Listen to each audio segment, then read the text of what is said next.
Hello and welcome to this week's episode of the group chat hosted by myself, Errol and Marcel. Yep. So this week we are luckily joined by the two co-owners of 24 Kitchen Street, Ioan and Saad.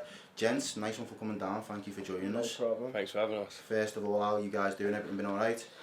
Yeah, it's just another day. Another day. Busy day. You've been busy anyway. Yeah. Got some things in the pipeline and stuff. Yeah. Happy days, cool. So obviously at the moment we're in the process of setting up a podcast. Obviously it's called the group chat, and we are trying to get in some influential people in and around Liverpool that have obviously either entrepreneurs or business people that have set something up from the ground up and have got something to show for it now. And I think obviously given the fact that the home of the group chat is in not in Kitchen Street, it's in the Baltic Social, and we're here at GoPlay Studios. I just think obviously you guys are the cornerstone for a lot of the local musicians and music acts that get the opportunity to perform in Liverpool. So I thought who better to get in than you guys to just obviously give us some insight and just give us a little bit of information that you guys have got to share with us about the scene, about Liverpool and what you have learned setting up the business over the last couple of years. So just to start off, I'm just really interested in finding out why, because you told me before that 24 Kitchen Street's been open for about 6 years now. Why did you guys pick the Baltic Social or the Baltic Triangle as an area to set up a business? Well, I'll let Ioan lead it because he was the one who planted the seed, to be honest. So, okay. So at the very beginning, I was a student in Liverpool. What was you doing? Did music at the University of Liverpool, yeah. And I used to do club shows in the Magnet and the Zanzibar and at District as well. It's called the Picket back then, though. Yeah. So they were the first, definitely, in this area. And then I started working in festivals when I finished uni. And I had mates up here, especially a mate called Tom Cosland. He always used to get me, when are you going to do a party?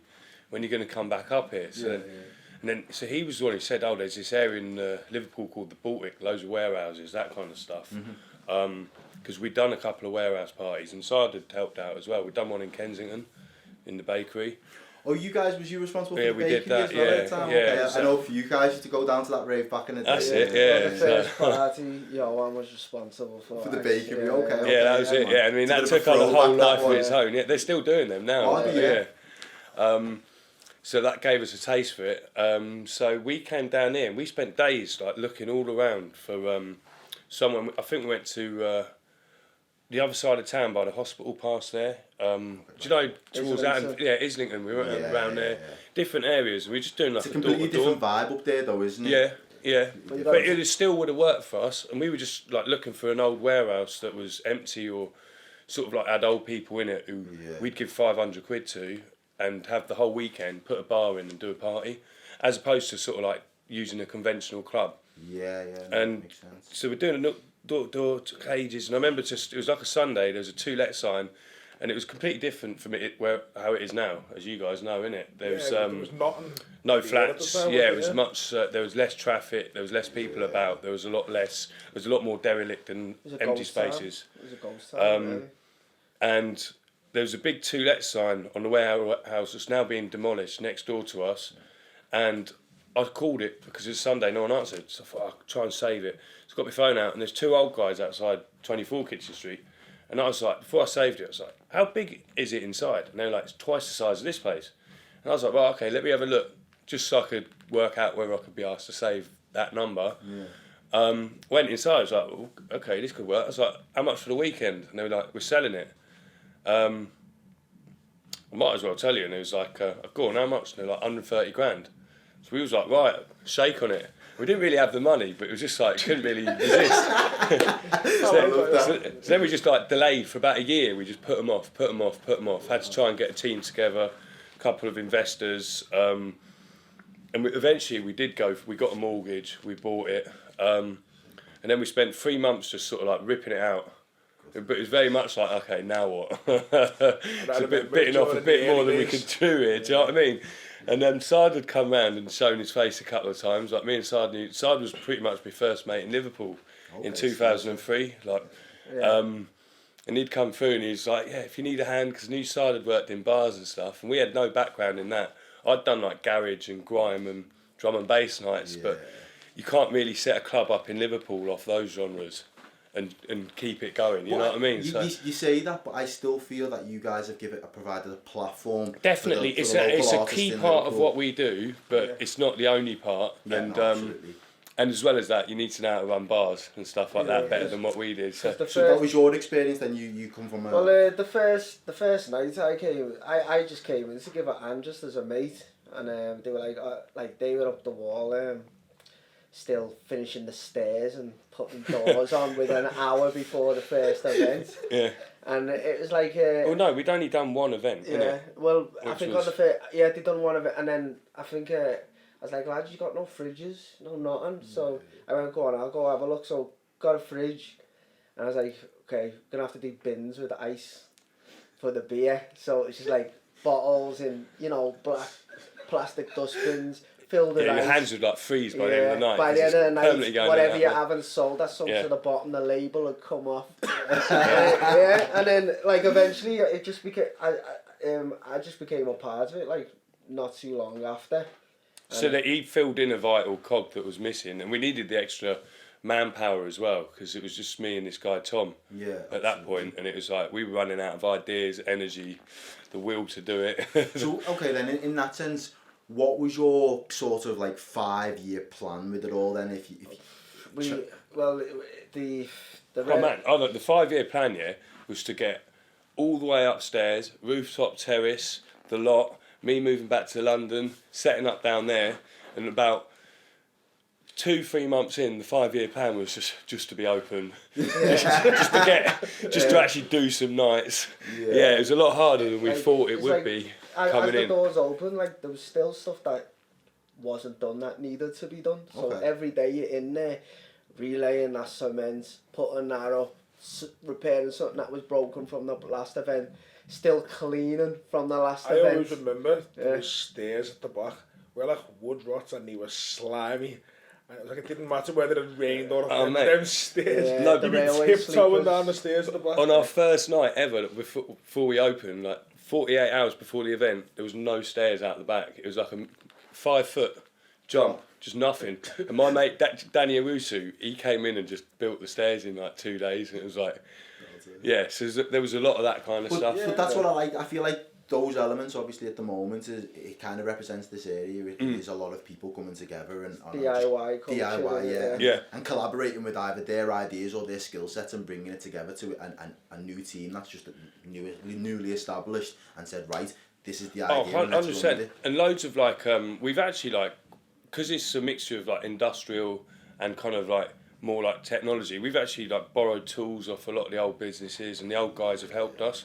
Do you know what I mean? And some of the builders are doing the new flats because they've been kind of going for quite a few years, and they've helped us as well with the building work. One of them even got a forklift truck stuck in the door, giving us a move and something. So, You know what I mean? So we didn't have a set plan, 5-year plan. It's very much evolved, but we've always tried to. We wanted to do good music events. Yeah. And we wanted to I think he's support nailed was that. the genres that we massive gap talk, and the genres that we got into, that we like the most. The UK sort of like more the city stuff. Do you know what I mean? That's that was a very strong motivation, and to provide a platform for artists, so that there were broader goals, but we didn't really have a plan of how we were going to exactly do it. You definitely give a platform for some of the local artists. Obviously, when I'm saying that, I'm thinking of some of the lads that do the grime, the hip hop, the MCs in and around Liverpool. I know that they'll come here in the studio, they'll lay a track, and then they'll go over to 24 Keaton Street when there's an event on, and they'll get the opportunity to perform it. And I think that is a massive for obviously giving people the confidence and giving people the ability to be able to perform the craft, because there aren't that many venues like 24 Keaton Street across Liverpool in general. What has surprised you in terms of other things that have popped up in and around the area over the last couple of years? Has anything took you by surprise? Well, you sort of get tunnel vision when you're so involved in your own project, as you all know, with what you do. And it was basically, you got your head buried in your own sound, just cracking on. You got that to finish, this to build at the same time. There's speaking to promoters to put nights in, looking at DJs you want to book yourself for your own nights, trying to develop. Look, you got to proof artwork. Ioan's always back and forth with agents and managers trying to get whatever in, and then sometimes it takes.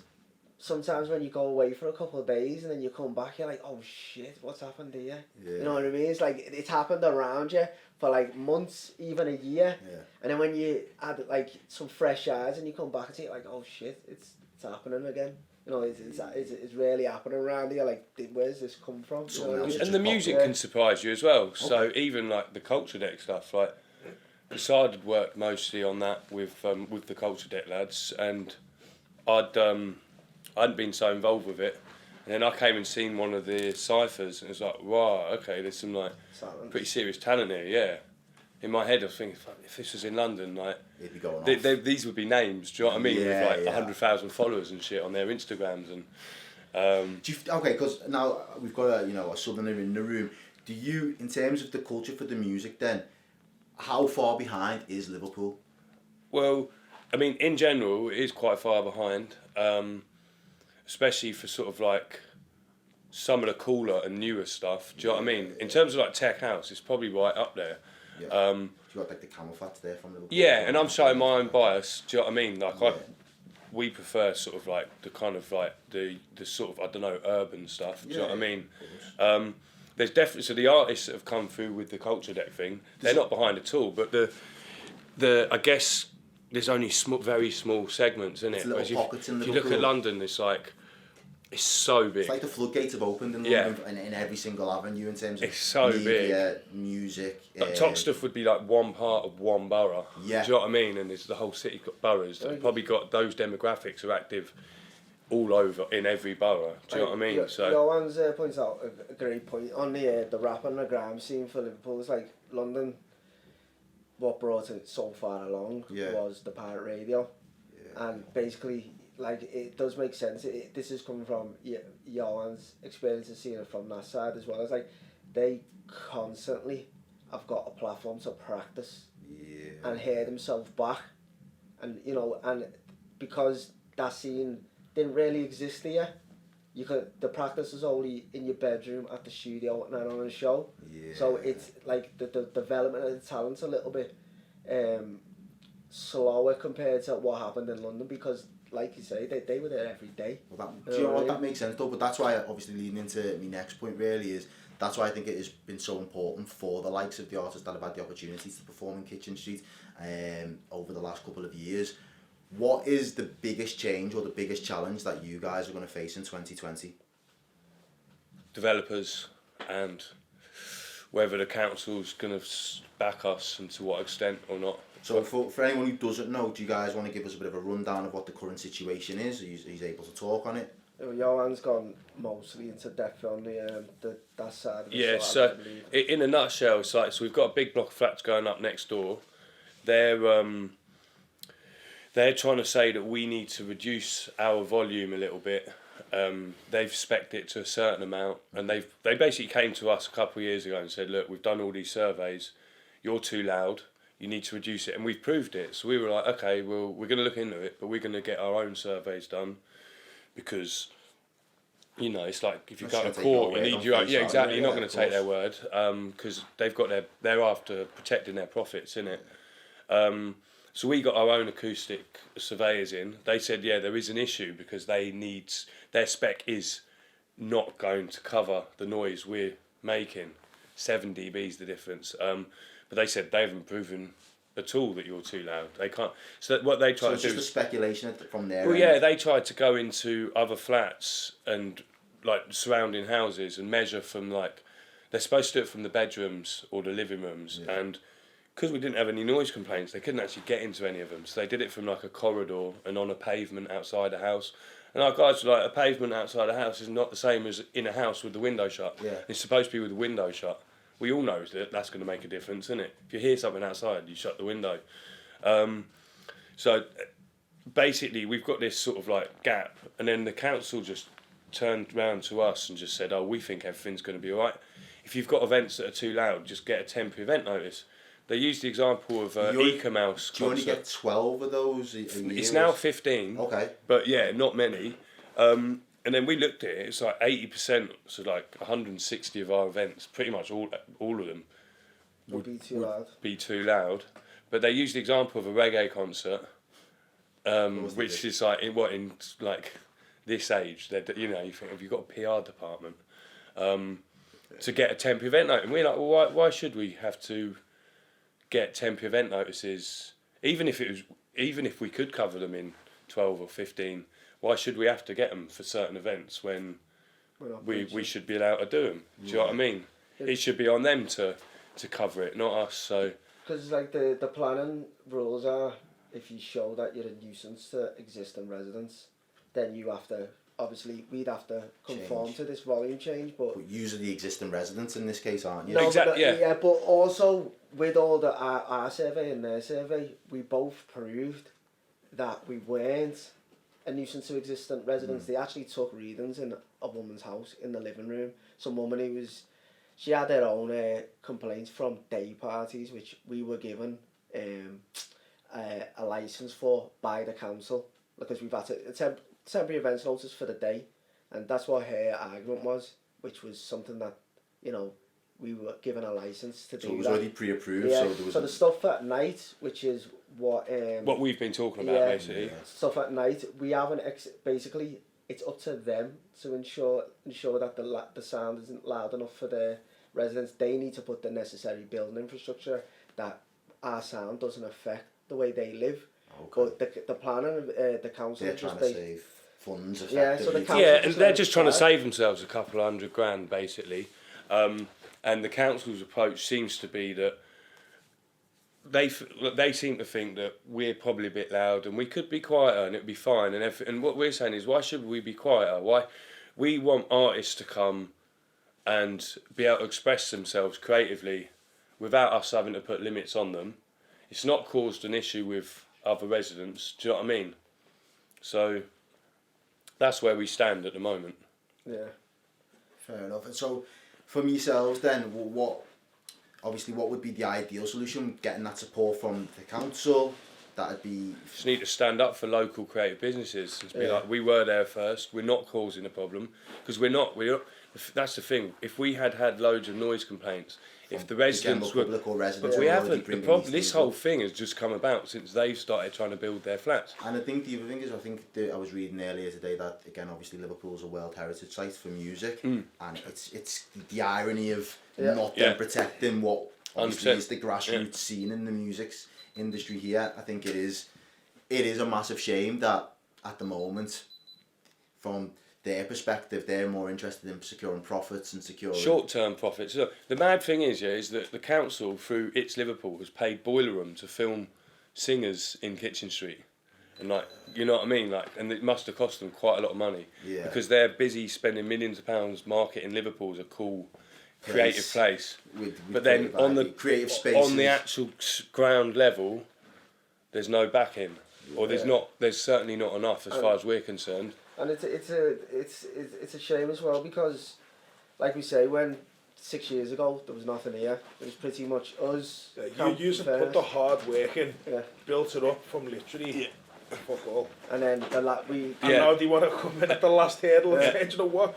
These are sort of they're making a lot of money, and they're still going to make loads of money even if they've got to pay for these thicker windows. That's what we're saying, is just like, we should be part of this vision. It shouldn't just be a handful of developers who can just come in and just sort of make hundreds of millions of pounds at everybody else's expense. At the expense of your hard work. Yeah. Well, not, do you know what I mean? But us and the creative everybody community, else who's gone through the same struggle to build the area up. 100%. So we feel like we're right and we're going to stand our ground. But it's right. But it's just the way it is. They should be backing the framework and the policies. It goes back to where Errol said, it's meant to be a World Heritage Site for music. You'd think, especially a lot of the homegrown talent, it's not as though it's a big venue or it's like a big chain venue kind of thing. A small grassroots place that's literally being built up by local people, in a sense, for local people and local talent, which allows them to develop. You think they put everything into that, but not even just with yourselves, it's happened before. It seems as though they always want to kill off the small independents. The same with the Casimir. Exactly, man. Casimir to me was kind of in a way, Kitchen Street, as far as the events went, it was Kitchen Street before Kitchen Street. Oh yeah, and we so they learned a got lot. some of the hip hop, they got some of the kind of, you know, you couldn't put some of these acts on in like an Empire Theatre or, do you know what I mean? That was like a good stage for what we would call real hip hop or like underground. They helped us loads as well, you know, like when we were first starting up in a lot of ways, they've really helped us and helped They nourish. probably seen sort of used as like a transition from them. Yeah. In ways, they were sort of a blueprint for some of the stuff that we did as well. Yeah. 100%. They seen that going to events at both. Yeah. Do you know what I mean? And I think one of the big things with it that's, well, for me anyway, one of the things I like is if you go to a concert or an event in some kind of big venue, there's never the same level of interaction with the artists. Yeah. Yeah. You're there and the artist is up here. Yeah. Whereas I know from the events I've been to at your place, you're on the same level as the artist. Yeah. You know, within like a handshake's distance. Yeah, and the city you needs actually both, get innit? to meet, and it's a lot more, and I said, intimate. And that's what makes it what it is. You will never get that from another venue in Liverpool. So to me, it's all about preserving that. Yeah. That's what we want to do, to be honest. We're going to stand our ground and try and make I think you've got a big backing from a wide range, as you say. I use hip hop as the example. That's the one thing that I relate to, because that's the events I get to. I've been to a few of the other events, but with the wide range of events spanning across genres that you cover, I think you've got a wide circle. It's not just us. There's so many different promoters, and they're all sort of independent businesses in their own right. Yeah. And then there's artists who are like either sort of self-employed or part of a little business. It's actually not us. It's actually like loads of people, like a little cottage industry of people that are all affected, that are all trying to do something and they need a space in which to do it. And we're not the only place. Like you were saying earlier, they'll be in this studio recording, but you need to have the ecosystem, But and you need to have the different parts of it. That's what I was mentioning about London. London, you said it perfectly. London has got that whole ecosystem, and you've probably had it on a rough independent level for over 20 years now. I think Liverpool is. It's like we organically started to grow an ecosystem, but now as of the restraints that are going to be put in place, it's like they're chipping away at it, so there's no chance for it to grow. 100%. And what you need is infrastructure, which takes time to develop. It takes time to put a proper studio together, doesn't it? Absolutely. It takes time to get a venue on the map. It's because it's only, we notice every year it's easier for us to book international art or national artists, or do you know what I mean? And so you've got to let it develop as a venue. Someone from over the other side of the world isn't going to blindly agree to do a show in a no-name venue. Exactly. That's got no real. Because the council said to us, "Oh, what if we find you somewhere else?" And they're talking about finding us some other damp, cold, shitty warehouse with no toilets or electricity, the other side of town. Yeah, that's so not we just something spent 4 years doing yeah, that, not make it, and you don't make no money when you're trying to do the building work. Yeah. We're not builders. We're you know what I mean? We're running music shows, and that's what we want to concentrate on. But they don't. They see us as a means to an end, and the end is let's hike the property prices up and then sell off all of our spare land to our developer mates. Yeah, that we've already got there. We're getting Pretty much, yeah. Stuff like that. I mean, that's how it seems to us anyway. So. Well, to spin it onto, you know, obviously bring it back and hopefully highlight some of the positives. What kind of events and what kind of things are you planning for this year? And anyway, regardless of what implements the council are looking to make or change as and when that well, we touched on Culture Deck before, and it's just we did have a few promoters that did similar stuff early on in Kitchen Street. Okay. And we sort of seen that not come up as much as we'd like to. Yeah. So we've collaborated with some people who've got the same goals, and really like what we see is we just want a platform for local artists, especially the music that we started with the venue, which is what we say is the urban scene. Yeah. So we are trying to work with you know, a lot of them aren't new. A lot of if you look at the lineup on some of the Culture Deck nights that we're doing, they have been around for a while. Can I ask, do you have any favourite local artists? Any ones that you we've worked a lot with Beyond Average. Have been in a lot. Like at the moment, SSJ looks like he's doing bits. Yeah. You know, Gully Pax is still doing his thing. He's still doing his thing. And then you've got like the new youngsters coming through like Knack and Shaq Omar.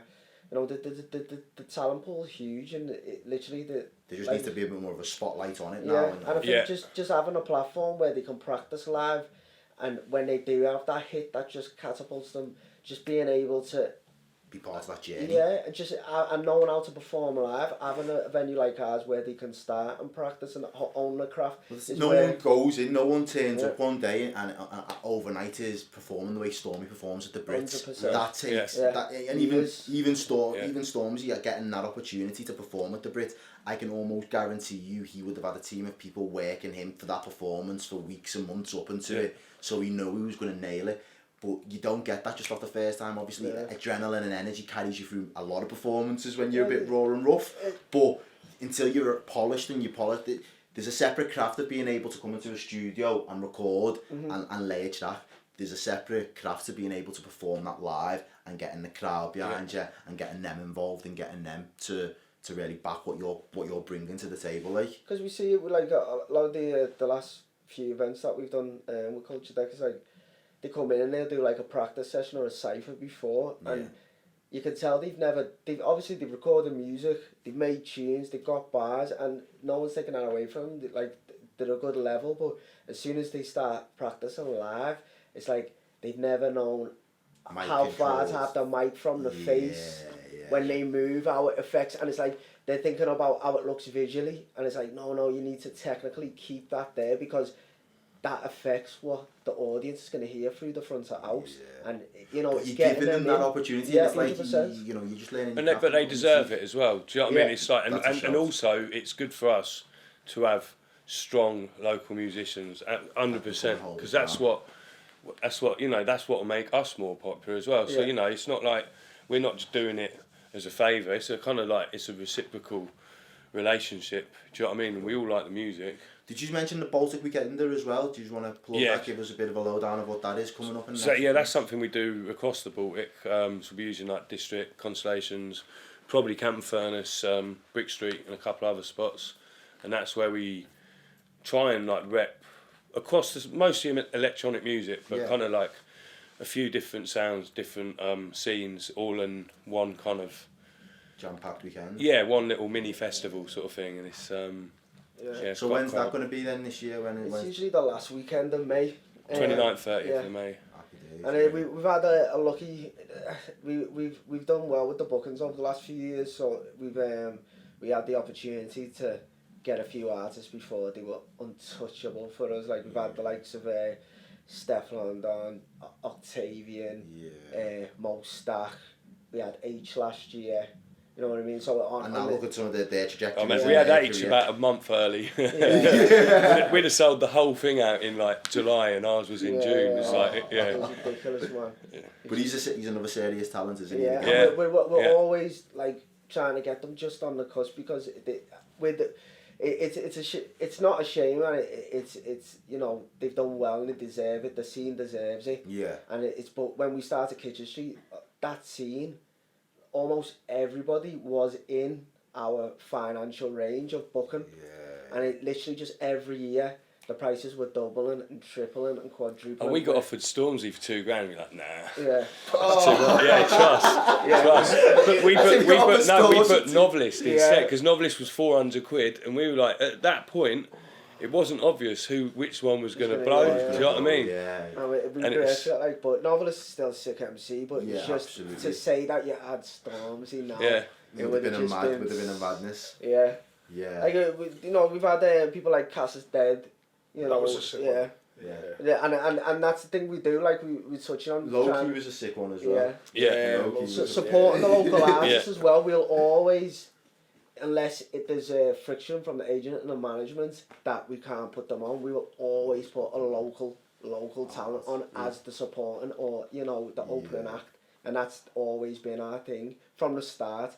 When it's been a grime MC, just like a rapper, singer, we always get local. If we can do it and we've got the gap and it's agreed with agents and management, there's always a spot for them. But it's just with the especially that side of things now, it's got a lot more polished. They got the record label behind them, and there's certain things they don't want to do to, you know. But it definitely feels like some of these artists, a lot of them it's moved on a lot, even in sort of 2-3 years. I think they want to be working shout on Kof out as for that as well, to be honest. It feels like a lot of them have been in here for quite a long time as well. Yeah. Well, that's it, I think, and that's just hopefully what we will establish with the group chat. It's about merging all of the little connections and the cornerstones of what the culture is for Liverpool together, and showing that everyone does work in collaboration. You know, the artists do come in link with Kof, lay it down, he'll make sure that it's mastered, it's sounding right to be on your Spotify's, you'll make sure that the visuals will look good enough to go on your linked up TVs or your grind dailies, but then also they then get to transport that and put it on stage and give a live production courtesy of what you guys are facilitating as well. And hopefully further down the line some of them will come in and have a chat with us. I think one of the things that the difference between London and here is just in London there's a lot more money floating about, and so people get picked up and backed because that's where the big companies are based, and that's the frustrating thing is when you're up here you think there are actually people here who deserve it, but it's too far away, so we've just got to work a bit harder and keep plugging away a bit more.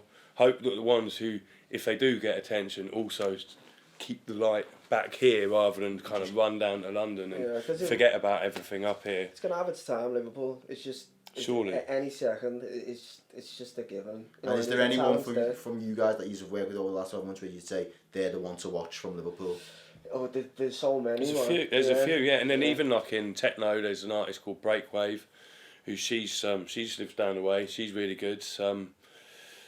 And you know, making like really interesting kind of. It's not just sort of like bang, bang, bang. She's like making pretty eclectic, forward-thinking music that's kind of moody and dark. But the whole like Liverpool's on the music scene. There's been a few people who smashed it. Yeah, not like outside the scene out like we're all got a connection to. There's just the Camel Fat. Like obviously they're just killing it. Absolutely killing it. Yeah. Global stars. Dubai, it's flying in private jets. And they're putting on some of the DJs that DJ in our place now. Okay. Like they're taking them up as support, and in tech house there is a lot. There's like Sosa, Match of Fact, Tony Hughes. There's and these are all people who are getting tunes played by like Carl Cox and stuff like that. So that's not to be sniffed at all. And a lot of them put their first night on in our place, and it's just good to see like. The same thing's gonna happen across all the genres, and it literally just takes that one foot in the door, that person to have a hit, because the Camel Fat, it's off the back of Cole.